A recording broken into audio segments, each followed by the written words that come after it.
to this webinar. So today in this webinar, we are going to talk about one of the most talked about topics in the world of MBA, which is how do you get into SPJIMR and try and demystify their entire admissions process. So we have two current students from the batch of 27, with us, Pranzal and Joshmi. Before we start, guys, can both of you all just introduce yourselves? Yes, sure. Uh, Yeah, my Joshmi. name, yes. So my name is Joshmi Davis. I'm currently first year PGDM BM student. I have a background from electrical and electronics engineering. I worked at Tata Consultancy Services before coming to SPJMR. Then that's it. I think that's a brief introduction about me. Anything more you want to add? No, this is great. I think awesome, Okay. awesome. We'll cover more questions around your Yeah, profile as we sure. move ahead.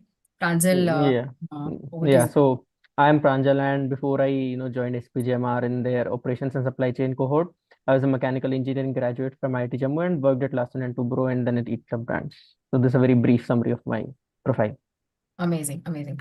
So, guys, without any further, ado, I want to jump straight into the conversation because all our viewers today, want to know, whether they are really cut out, for the admissions process or not. And, everybody who's giving CAT and who knows SPJIMR knows two things. That there are two ways to get into SPJIMR. One is you get in through, pure profile-based shortlisting, and the other is profile come score-based shortlisting, right?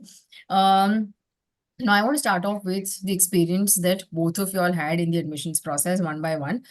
Maybe we start with, Pranzal this time. Let's directly talk about profiles and percentile, Pranzal. What is the percentile with which you applied? If you're not comfortable answering that, maybe you could just give us a range also. And what do you think really stood out in your profile that helped you, make a cut?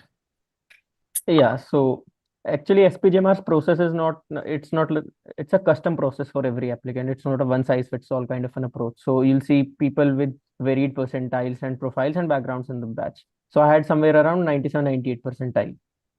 And I did my graduation from IIT Jammu, and I had a work ex of 22 months. So what I really believe is that SPJMR looks for three things.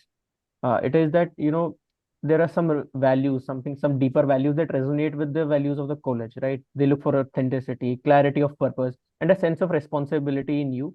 At the same time, your fitment for the kind of cohort you're applying to. If you're applying to marketing or OSCM, right? Your profile fitment, and SPJMR wants to you as a person, as a whole. They're not focused on any particular aspect of profile. You may not have a very high grades, but let's say if you've done something extraordinary, you've played nationals, right? You've written a book. They just want to know, are you consistent enough? What are your hobbies? They just want to know you as a person, is what I believe makes you a right candidate for SPJMR. Or what really stood out for you?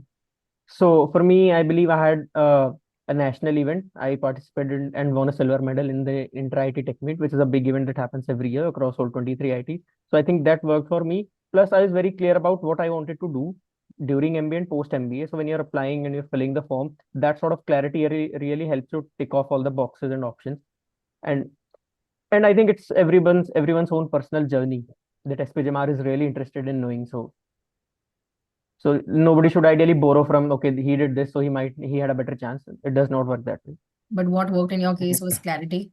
Yeah, clarity. I wanted to do what I wanted to do, and that really helped me stood out. And Stand out. also a little bit of extracurricular. Yeah. Got it. Joshmi, the same question, for you. How was it for you? What was the percentile that you applied with, and what makes your profiles truly stand out? Okay, so just like Pranzal had mentioned, SPJMR has a very holistic process. It's not just either about your score or just about your profile. So I had applied somewhere within a range of 89 to 94.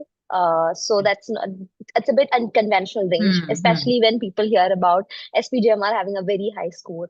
So I think what really worked for me, so I have a profile of, I had just like I'd mentioned, I am an engineer. I worked in Tata Consultancy Services for 29 months. So before I got into SPJMR.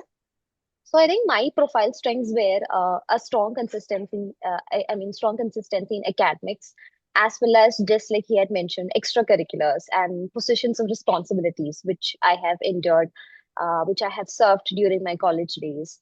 And I think it's more about showing how versatile a person you can be, as Okay. in how can you portray your skills. It's not just about being academics.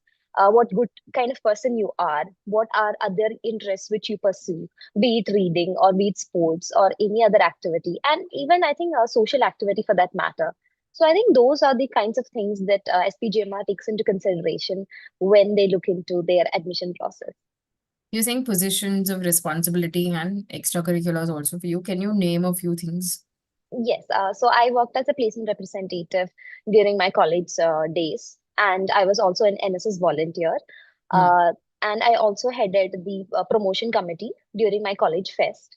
And when comes about extracurriculars, I have a university level first place in an article writing, as well as I've participated, I've won laurels in district level debate competitions. Wow. Okay. So there are multiple aspects to it when it comes to writing, debate, or even dancing. And I think I've even given a beauty pageantry as one of my achievements, which happened in my college during the COVID. So it's all about how you can show as you can diversify your talents and show how a person you are, as how can you be so versatile. Got it. Understood. So can I safely say that it's irrespective of, your achievements, um, every student truly stands a chance to crack the process. Yes, It's absolutely. eventually the whole holistic story that you present, and as you rightly said, how versatile and what are the different things that you've done. And if you've done that, there is no ideal persona, but everybody has a shot, at it. Got it. Understood. Moving on, actually, I want to dive deeper into, the entire process that you guys went through. How was the entire, group interview, personal interview experience for you guys? Yeah, so SPJMR's interview process is one of its kind in India. No other B school has a similar process. We have two rounds of group interviews after we have received the call. And I still vividly remember the day. It was February in Delhi. In February is still cold in North India. And I went to the center. I had an afternoon slot. I went there. I was very nervous, clean shaven, all suited, booted up with a tie, hugging my neck. And as soon as I entered, the profs and the alums that were there in the interview panel, they really welcomed us, and made us comfortable. We started with, general questions about myself, my profile, and then they started, delving deeper. So it was a group interview. So there were four candidates, including me, and a panel of three interviewers. And the questions so what people generally assume is that, since it's a group interview, so it'll be kind of a GD, right? Or it'll be common questions to everyone, but that does not happen. So even in a group interview, you'll be holistically evaluated, your profile will be individually assessed, and you'll be given a very fair shot. And interviews do range do go on for hours, at least 45 minutes to 1 hour, since there are four people. And so for every candidate, including me, we had questions custom to our profile, our work ex, and our journey.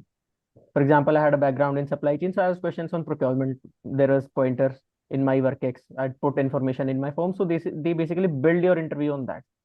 So what really helps is the being very clear about what you have done and what you have written and what you're going to say. It's not being, just throwing casual words and jargons. It does not help. What really helps is being authentic and knowing yourself in and out. And then there is the second round of interview. You anxiously wait for 30-40 minutes after your round one, and they start announcing the names for the people who move to the next round.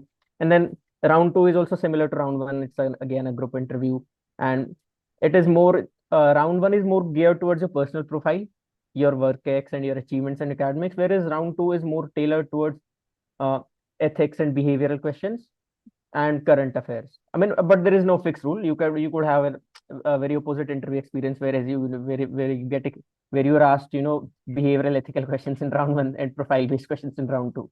Do you remember any specific questions from your interview?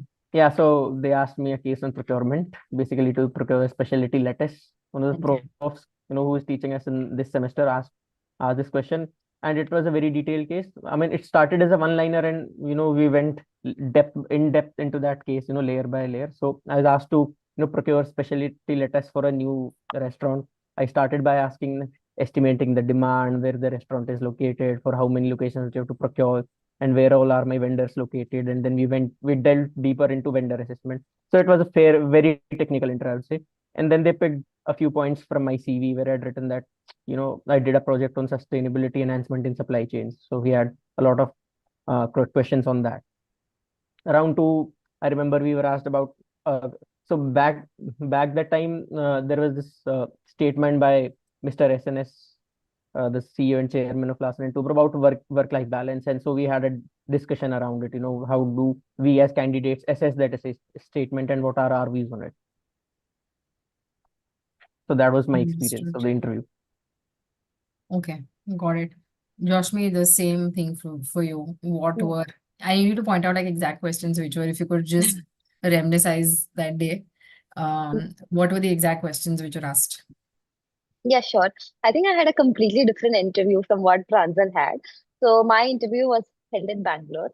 And just like he had mentioned, the moment I entered the room, I saw a bunch of people all suited up. It is really intimidating once you enter the room because the gravity of the situation, everyone's all very serious and the air is intense. But apart from that, so at first we were given a case study to be read. So I think that was the first time this case study was introduced for the SPJIMR application process, the admission process. So we were given some time to read the case study, and then so no questions were asked in the first round. So we'll get around 10 to 15 minutes to read the case. We can take the notes. We can take notes. We can refer to them, but we are not supposed to carry it to the interview rooms. Okay. So we have two levels of interview, which is a group interview one and group interview two. So, contrary to what he had, in my group interview one, I was not asked anything related to my work ex. It was completely random. As in, there was this point. So, we had a professional, the panel consisted of three professors. So, I was asked a point on my application, which was about, list I had mentioned, about the beauty pageant, which I had partaken during COVID. So, I was asked, what is that about? So, then we talked about the festival of Onam, which is a festival from Kerala. Yeah. So I was mostly asked about that. What is the festival about? How is it being celebrated? And how would you market your festival on a global scale or a national scale for that matter? And I think I was related. I was asked more questions too from a marketing perspective, and it was more on a quick on your feet thinking uh, round where short up questions, something which you not expect, and how quick on you with your answers, as in how would you do this, how would you market the product, so something which is Mhm. indigenous to your area, how are you bringing it up to a national scale.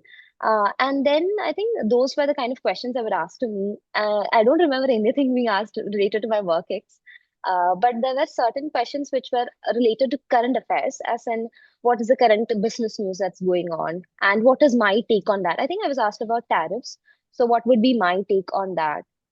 And those that was how my group interview one went. And then after that we move on to the group interview two. So we have the and group interview two is mostly your personality assessment kind of.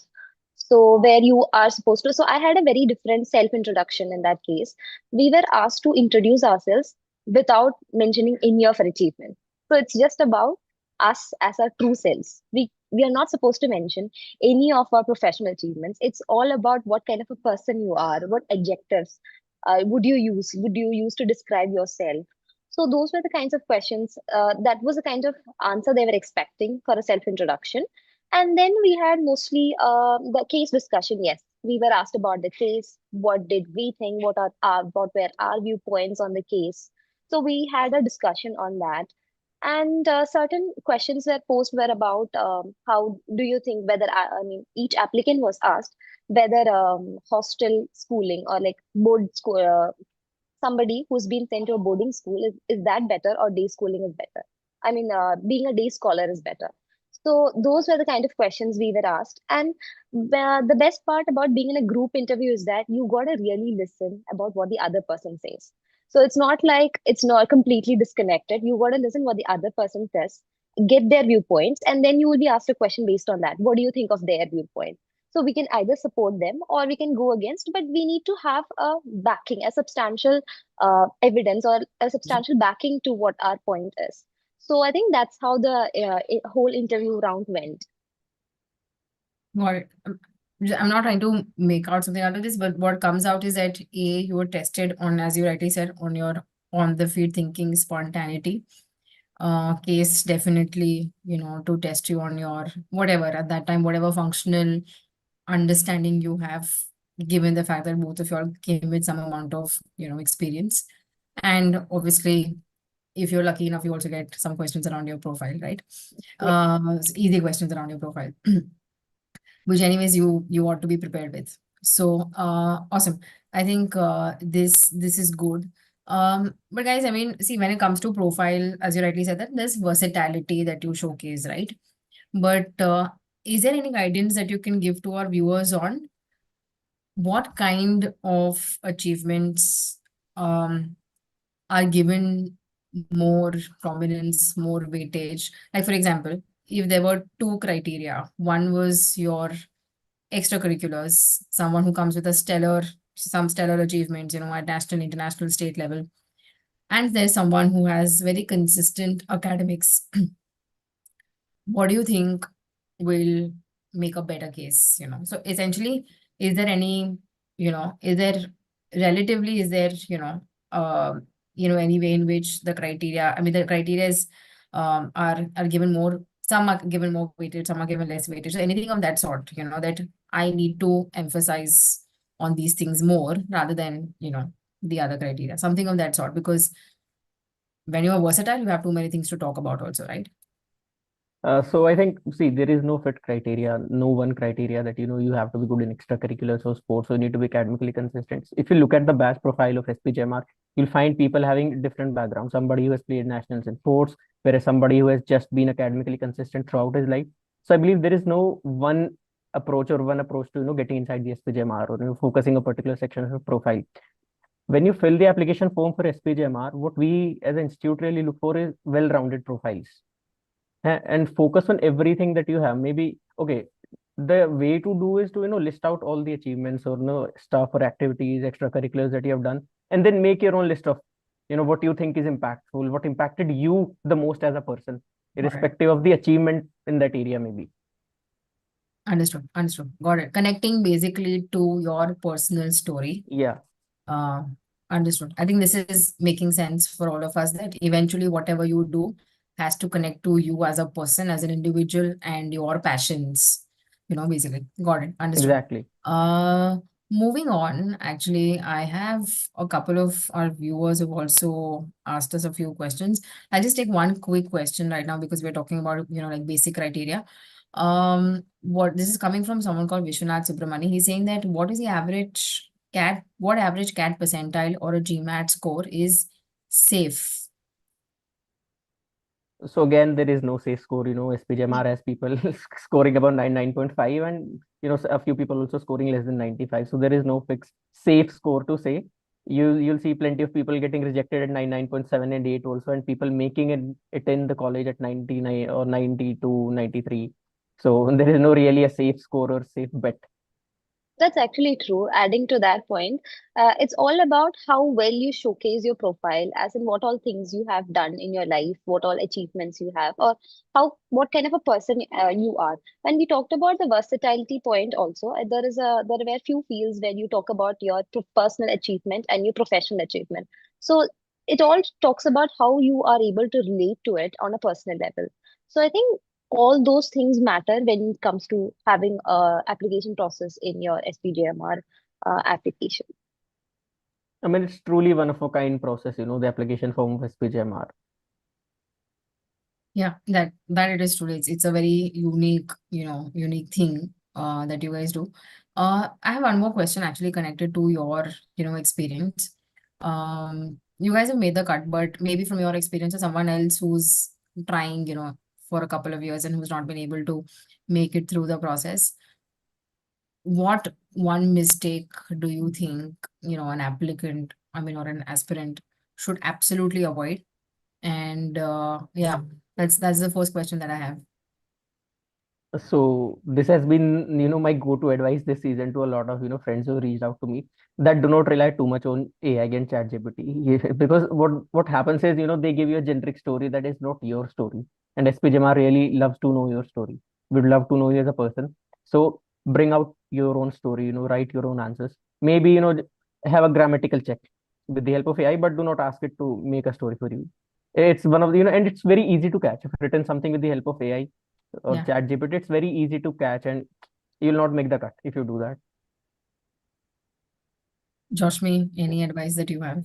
Yes, I think one point which Pranzal has shared, that is absolutely true. Another would be when you write about your achievements, know exactly what you have done in your whatever journey you have been through, because questions will be asked based on that, what your learnings are from them. So just don't write something down for the sake of it. Just understand how important it was for you and write it down on the basis of that. So that which is more important, what were your learnings from it? So I think one can prioritize based on that. Understood. And again, looking at your application and your interview, what is that one thing that really worked for you guys? Okay, profile, though you guys have already told me, but anything that comes that you remember from the interview that, yaar, I had given an answer to this and it like really worked out. You think it really worked out? So yeah, I'll go ahead first. So what I think really worked out for me was being calm and level-headed when I went into the interview room. As Joshmi pointed out, that the atmosphere is so intense, everybody is nervous. And the interviewers also realize this. So you do not need to, fret too much on the fact that, you're being nervous. Just stay, calm, maintain your confidence. And what it really helps you with is, answering the questions, because sometimes the questions that interviewers ask are not very straightforward. See, both of us got a case, right? I got a case on procurement and she got a case on marketing of Onam. So when you are, facing such a question, you really need to think on your feet.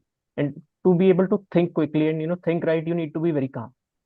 So being calm and confident, I believe, is the key. I was very, composed when I went into the interview room after I sat down. Initial few moments of nervousness were there, but now you have to overcome it, overcome your nervousness as soon as possible. I have a quick rapid fire for you guys. I think most of it you guys have already answered. Yeah, sorry, Joshua. You can also Yes. complete your, you know, Hmm. what's that thing that worked for you in the interview? I think same thing, being really calm and staying clear-headed. Also, I would say listening would be one of the major points because it's a group interview. So you have to really listen what the other person says. And you will have to come up with your viewpoint on what the other person has said. And you shouldn't come out as a rude person. You need to be polite when you make your point. And you need to make sure that you have listened to them completely. And so I think that is one of the important things when it comes to a group interview, especially so listening to other people and understanding their viewpoint and cross-examining them is one thing which I think we should have. And And adding on to her answer, I still remember, one of the panelists with me, one of the interviewees with me, he was being asked about insurance, and that question actually eventually followed to all four of us who were appearing for the interview. So it started from one person, it went to the second guy and the third person, and at the end, it also came to me. So if you have not listened to what others are speaking, y- True. you're in a you're in a hot soup, I'll say.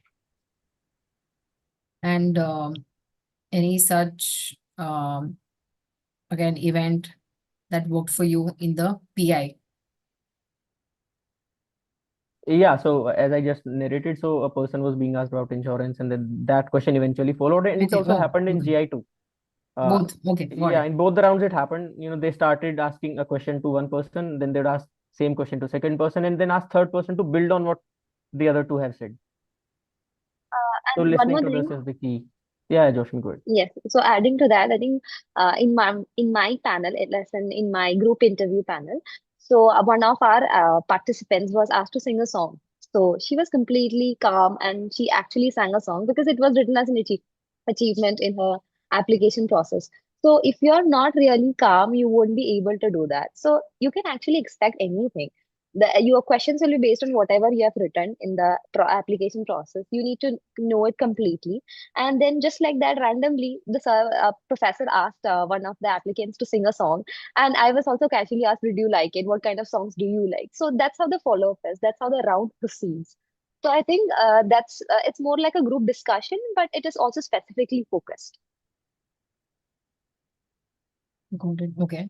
Uh, moving on, I think you guys have like answered, tried and busted a lot of these, myths which are there. But I want to do like a quick, rapid fire with you guys. Um, one thing which is there on the internet is that only you guys have answered this, but I again want you to, like dive into this into detail. Like one bottom line which has come out is that eventually you are presenting a story of yourself as an individual with, multiple facets to it, your professional side, your personal side, everything for that matter. Um, but there's this thing on the internet that only extraordinary profiles get shortlisted. Uh, would you, any one of you, any one of you, if you want to take this up? So I'll take it up. I think it's not about being extraordinary. It's just being about uh, presenting yourself as in how true you are to yourself and how you're able to connect it to your personal experience and putting that out in front of the panel. Because when it comes to your profile, when you talk about it, it's not about national level achievements. Just like Pranzal had mentioned, it's not about national level achievements or anything for that matter. It's about how many things, how diverse you are as a person, how many things can you take up, how multi-talented are you, or in what are your interests in? Are you willing to take up? So are you intrinsically motivated to start up something which you have not done so far? So those are the kind of things that are being expected. And coming to a lot of those things, I think it is really important for someone to understand that it's not about having a very high level of achievements. It's about, Hmm. again, diversifying yourself and showing that you're true to yourself. Got it. So diversification is the key. And obviously, if you excel at something very well, nothing like it. But what we take from here is that diversification matters a lot. Yeah. And being consistent with what you're doing. It's not like, you pick up something and leave it in within 2 months. Hmm. You need not have played nationals, need not have played states, but are you consistent with what you do? Got it. Okay. How do you face challenges?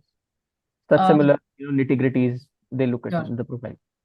As I mean, when you're answering this, it'll be great if you could also give some numbers or some data behind this. I'm sure you guys have the entire batch profile.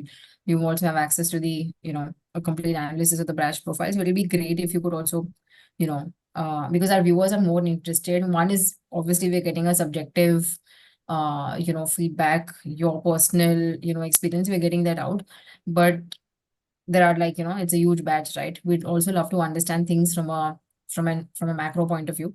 So any data that you guys can share in this webinar over, the entire batch profile, that will also help. Like for example, how many people have stellar achievements in the entire batch, at higher levels, something of that sort. So I'll give you more, we're looking at more bits. The second thing that is coming up is that SPJIMR is only picking up academic toppers. Anything on this No, front? I think I'm the I'm biggest. getting, sorry, I'm getting into the specifics. I know you guys have already given a bottom line, but I really need to get into the specifics because people want answers to, their problems. Everybody has a unique issue to deal with. Somebody has to deal with low academics. 10th 12th में बहुत अच्छा किया, graduation was messed up. Somebody has a problem with mediocre extracurriculars, and that is why I'm going through all these myths, because our viewers want answers to each and every criteria. So yeah, please go ahead, Pranzal. Sorry. Yeah, so actually, I'm the biggest example of not being academically consistent and yet still making it in SPJMR. See, as a B school, we definitely value, academic consistency and high scores. So there's no two cents about it. But you'll see plenty of people. It's hard to come up with an exact number. But for example, my profile is 988, 995 in 10th, 85 in 12th, and 85 in my graduation. So Okay. it's not a very academically consistent profile, right? But I still got in, and I got a profile-based call. So ideally any aspirant should not really delve into their profile at this moment in time because cat is also nearing, right? And there is also no specific cat percentile, to be very honest. The cutoffs that are mentioned in the admission form, in the application form, if you are above that and if you have a good profile, if you have something that really stands out, you'll make in irrespective of your cat score or your academic score. And this is the most honest answer you can expect for this question, since there are no hard and fixed numbers.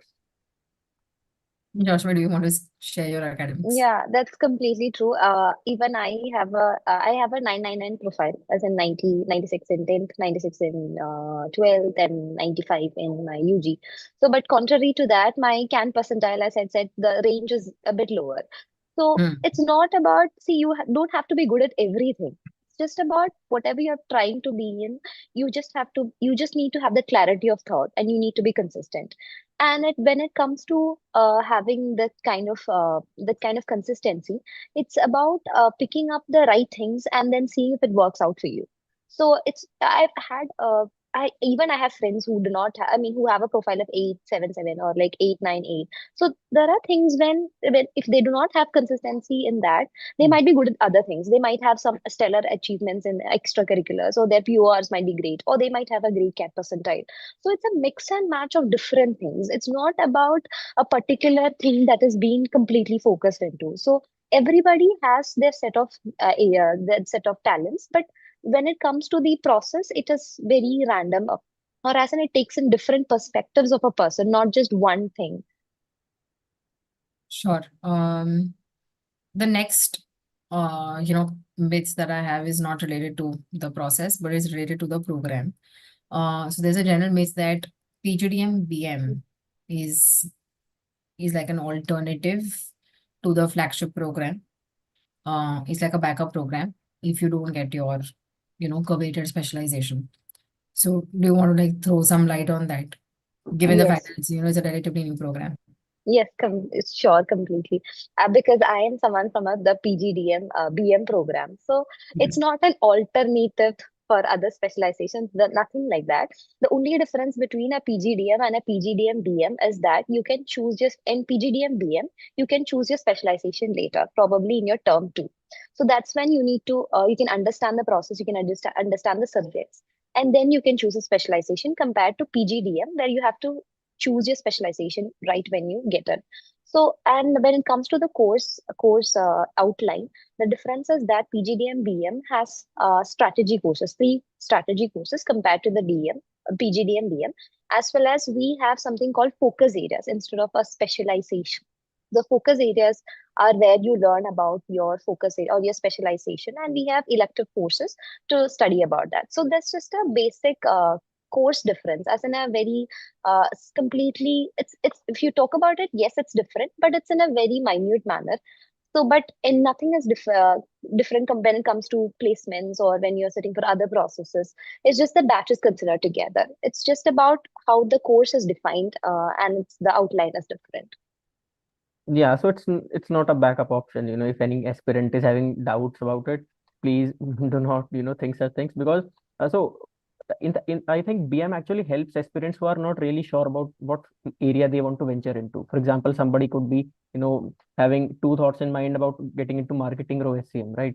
So for them, it actually makes sense to prefer BM or a PGDM program, PGDM BM over the plain old PGDM program, because once you are inside the institute, once you are on the campus, you can interact with faculties, profs, and figure out where your interests lie and where your strengths lie, and then you can choose. There is absolutely no difference when it comes to placements. Everybody is treated on an equal footing, and BM folks also get the same number of opportunities, and the placement records are also absolutely similar across the two batches. The only difference, as Joshmi pointed out, is that a DM guy like me, who has already chosen his specializations, would do 10 courses in that specialization, whereas a BM guy would do 7 courses plus 3 courses in strategy and management. Mhm. So it really helps confuse students who are not very sure about what they want to do, or they do not want to lock themselves in very early on before the admissions process. Does this different structure, and I'm again just want some honest feedback, Mhm. advice from you guys. Does this different structure to the program have any impact on the kind of careers that you can choose, the kind of processes, the kind of companies that you can sit for?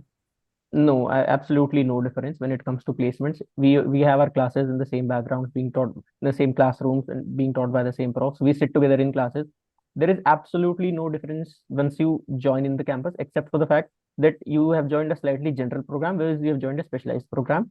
For example, if somebody has joined BM, right, because he was not very sure about joining marketing, he would join the campus, then pick up marketing. He would be studying the same subjects. He'd be sitting with the same bunch of people who are from PGDM, and will have equal number of opportunities.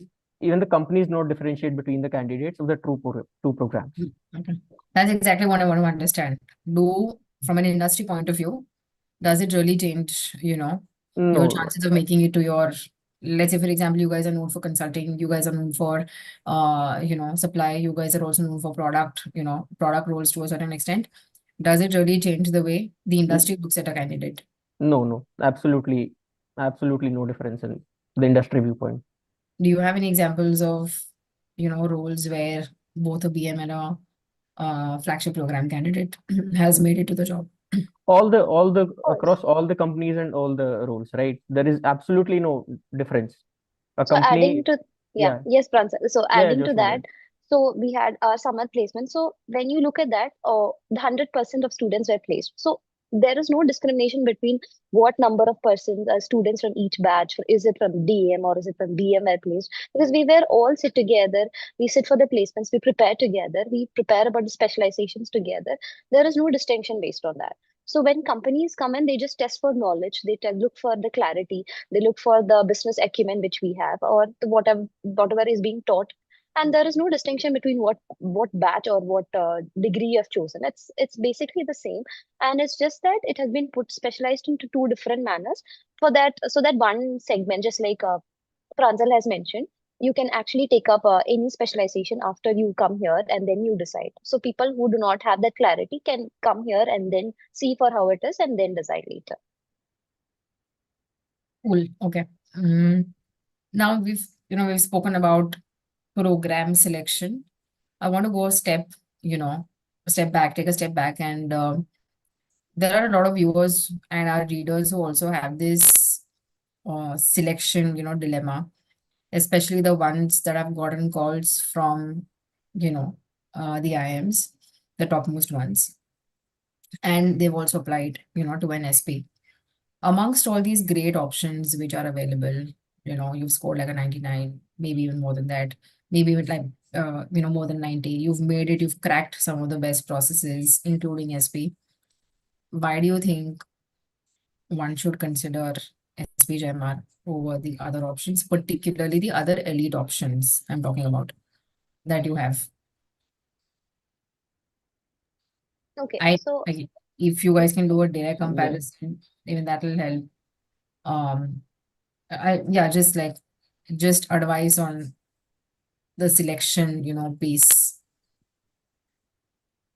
Yeah, so I'll go ahead. So a lot of people over here have left quite a few good IMs and non-IMs. I personally left XLRI for SPJMR. So our strength lies not only in our placements, right? Our numbers are top notch. There are no doubts about it. We just released the numbers a few days ago, right? On Inside IM portal, I've seen. So the first thing that candidates, everybody who's going for an MBA looks at placement. Hmm. And SPJMR is one of the top colleges in the country, no doubts about it. Consistently ranking in top 3 or 4 colleges when it comes to placements. We are also triple accredited by the different associations of MBAs like AMBA, AACSB, right? And that also puts our, and there are only selected B schools in the country that are triple crown accredited. The third thing is that our curriculum is actually very, industry leading. Every week or every month, you will have, executives from companies and our own alums visiting the campus, sitting down with faculty, and tailoring the curriculum continuously, updating it. So I think these three factors really separate us out from any other B school. And then the fourth final thing is that a lot of people have come to know. We also received an award for the same, is that Abhyudaya and DOCC programs. A journey of an MBA student, SPJMR starts from his own self. Then he starts with summer placements and does classes. But at the on one hand there are academics, but on the other hand there is a side of India a lot of us would not have experienced, starting from rural poverty to urban poverty, and then finally the program terminates with Intex, international exchange. So anybody who joins SPJMR gets a very holistic view, starting from rural India to urban India to poverty to riches, and then finally ends on a high note with an Intex. So I believe it gives us a very holistic development to anybody, to any of our students. And we have been also ranking consistently in top 30, top 40 colleges in FT rankings every year for the past few years. So I think that really solidifies our place. When you compare it with any IM, you like nobody here is at any disadvantage. You name any college, we are ahead of most of them. so adding Yeah, to Joshmi, you Pranjal, can go ahead. Yeah. yes. So adding, he has covered almost all of the hard facts. But if I am to talk about why SPJMR, at least for most of us, I think it was because we need to also cover the part where we have the SP culture.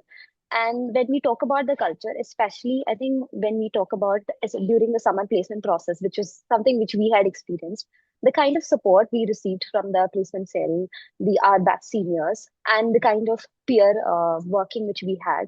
So I think that is one that is actually commendable. Even I have spoken to my friends who are studying in IIMs, so they have had a really stressful period, but for us, it was stressful, but it was something which we were able to go through because we had a lot of support coming in from our seniors. We had multiple rounds of interview scheduled. We had group discussions. We were completely well prepared through the process, so that when we actually got into the process, it was not something which where we were familiar with it. It was not something like we were stepping into the world for the first time. So we knew what we had to do. We were familiar with it, and we had that confidence. So I don't think it's very common in other schools where you are built with that confidence when you step into your summers, right when you get into your B school. So I think we were well prepared on that front, and the culture speaks about how socially sensitive we are, how the open mindedness. I think most of it is covered through Abhyudaya and the VOCC program. So we have currently started with our Abhyudaya program. So where we get to mentor a child, which is of some socially backward background. And so during these mentoring sessions, what we see is we actually get the opportunity to change a person's life. As in we see, we are mentoring a child who's actually who's very future oriented, who's got dreams, and we are trying to come up with best future options for them and how we can impact their lives. So that's actually a ground reality which we are facing, and we are stepping into the shoes of those families and trying to figure out their problems. So I don't think there is any other program anywhere else which actually help you experience that. So I think that the culture which we have been built in, so we have the empathy and the kind of that social awareness which we create. So that is really commendable. I think that's what why somebody would choose SPJMR. Um, I'll dive little again, with one more question. Want to dive a little, one step ahead into this. Um, what are what's so unique about SPJIMR and a candidate passing out, from the school, which gives that person an extra edge over 90% or over a majority of the elite MBA Janta, and something that the industry really values. So who wants to take that up first? Like something which is really unique to you guys. Like when you go to them, like for example, there are schools which are known to bring that creative DNA into the industry. There are certain programs, right? What is it which is so, what's the DNA basically, which is unique to SPJMR and something that the industry really values and recognizes? So, okay, I'll start. So one of the core, philosophies that the institute has been advocating for a few years right now is advancing wise innovation, and it's not a buzzword or a catchphrase. You know, our pursuit SPGMR here is, on a very specific type of innovation, which is referred to as wise innovation, a purpose-driven innovation done for the right reasons in the right way. Coming up with solutions that really impact the world, and not, just doing it for the sake of the job. You might be, let's say, working on a consulting project, but we are taught to not only look, by a very narrow lens, but to, broaden our horizon and see if there are, tertiary impacts of what we are doing or secondary impacts of what we are doing. For example, there are a lot of corporate misgovernance cases, right? So we are a lot focused on, avoiding a lot of such stuff, bad impacts that, generally are there. And I think another thing is design thinking, and systems thinking. They're a part of our curriculum. We are taught courses on design thinking, systems thinking, and critical thinking to, sharpen our axe before we move into the corporate world. And then there is also big focus on, specific specialization specific courses, such as, for example, if I'm in operations and supply chain, so I'll be well equipped with concepts in operations and supply chain, irrespective of my background, before I go for summers and before I go for my final job. Joshmi, anything from? Yes, I think you're completely right. We are equipped with I mean, somebody who's out from SPGMR, I think they would be equipped with to survive in all circumstances for that matter. Because we go into corporate internships, we go into rural internships. So any kind of situation we are put in, we have the ability, or we have the strength, or I could say we have that, we would have that kind of thinking where we would be able to apply it into real world scenarios, because we have been the curriculum has been molded in such a way that all of these, just like you had mentioned, systems thinking and wise innovation has been put into. And if we actually look at things, we have incorporated new courses based on the advancement in technology as well. In fact, we actually had a new course introduced this year, which is called Business in Digital Age, which talks about AI, how agentic AI is going to come. So that was not a course that was there in the previous year. So how evolving the curriculum is I think that is really important, because that would help us be ready for the outside world in any manner. So that is something which is commendable. And I think there are four core values of our institute: being socially sensitive and using sustainable development goals, not only for ourselves, for the betterment of the society; being open-minded, being inclusive, valuing diversity; and then being action-oriented, acting decisively on our intent, knowing that perfect is not sometimes not the way forward, but being action-oriented, having a bias for action, and then commitment to individual and team excellence is something we as an institute really believe in. Got it. I think we have one more question actually here in the chat. This is for Pranzal, and someone wants you to explain life outside of the classroom at SP. So life outside of the classroom is actually pretty fun. I mean, we have long days. We have classes till 5, and then quizzes at 8 in the morning, and surprise quizzes on sometimes on Thursdays and Fridays. But apart from academics, life is actually very fun. We celebrate every festival, you name it. We start with Ganesh Chaturthi, then Durga Puja, Diwali, then Lodi, Holi. Hardly any I doubt if is there any festival that is not being celebrated with such enthusiasm on our campus. And then there are a lot of cultural elements, right? We have section wars, divorce, and a lot of fun activities, sometimes random dance events or jamming sessions organized by different clubs, or film club organizing a movie screening. Recently we screened Om Shanti Om, and a lot of people went crazy about it. It was a really fun day. Then before our summers were going on, we organized a dancing session, just random. Everybody could come up to the stage, dance their way out, or we had a karaoke night to de-stress ourselves. So a lot of such activities keep on happening every day. For example, photography club is going to organize a photo walk, an art competition. So there is no limit to the kind of activities we have, and I think that really makes our life fun, helps us de-stress. And then our fests are coming up in the next term, at the start of the next year. Everybody is very gung ho about them, actively working. We're working very hard day and night to make the event a success. So pretty fun outside of the classroom is what I would say. Cool. I think if Joshmi, you don't want to add anything, I don't have any other questions. We've taken up most of the questions from our viewers also. Um, anything that, if you guys want to leave, any final thoughts for our viewers? Okay, I think if any aspirant who's listening to this, please do not undervalue yourself or undermine yourself that your profile is not good enough or you are not good enough to apply to SPJIMR. Because even this happened for me as a very random occasion, it was a very random process. Even I was doubtful about how I would get into. I was not sure. Even when I spoke to my mentors and other people, so they were even nobody can give you a complete assurance if your profile is good enough, your score is good enough, or your work ethic is good enough. Nobody can assure you that, but it's the best thing you can do is trust in yourself, trust in your capabilities, and fill the process, I mean the application form in the best way you can. Be prepared and give your best, because it's not something which is completely built into a frame that is they're looking for. They're not looking for a person who has walked the perfect path, or walked in a particular in a particular journey. They're looking for unconventional ways, how you have tread your journey, how you have faced challenges. So it's all about, it's unique to yourself, it's unique to your story. So how well you can portray that story, how you can build that's what really matters. And I would say any aspirant who's listening to this, for that matter, should definitely apply and should completely give themselves a best chance at SPJIMR. Awesome. All right. So I think we have our answers that, I mean, SPJIMR if it is in your, list of coveted B schools, it's definitely not unimaginable.